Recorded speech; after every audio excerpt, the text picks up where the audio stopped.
Às vezes me pego a pensar sobre o olhar de Jesus. Quão profundo não era aquele olhar, quão meigo, impactante, vivo, tão cheio de amor. Como não deveria ser aquele olhar santo.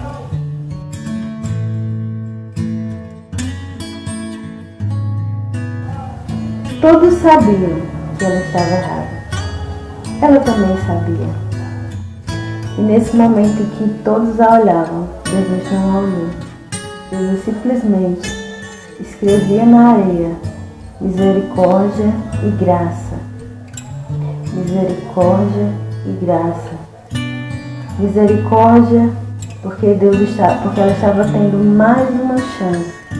E graça porque mesmo sendo pecadora, mesmo tendo errado, Jesus salvaria sua vida. E assim diz a palavra do Senhor, que as pedradas não a atingiram, que ela não morreu, mas ela se livrou de seus acusadores, se livrou mesmo sendo errada, mesmo sendo pecado, não pelo que ela fez, mas pelo que Jesus fez naquele momento por ela. E eu não sei se ela errou mais uma vez, eu não sei se ela outra vez pecou, eu não sei se outra vez ela adulterou, mas uma coisa eu sei: o olhar de misericórdia do Senhor esteve ali sobre ela. O olhar de graça do Senhor esteve sobre ela.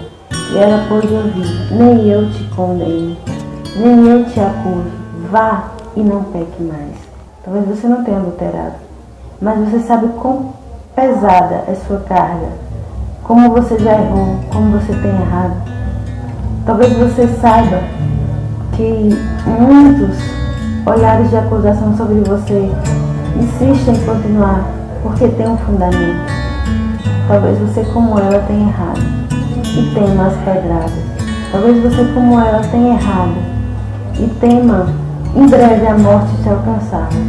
Talvez você, como ela, esteja carecendo de um olhar de misericórdia e graça. Eu quero dizer para você, meu amigo, meu irmão, minha irmã, eu quero dizer para você que Jesus, ele sempre está disposto a nos dar graça e misericórdia.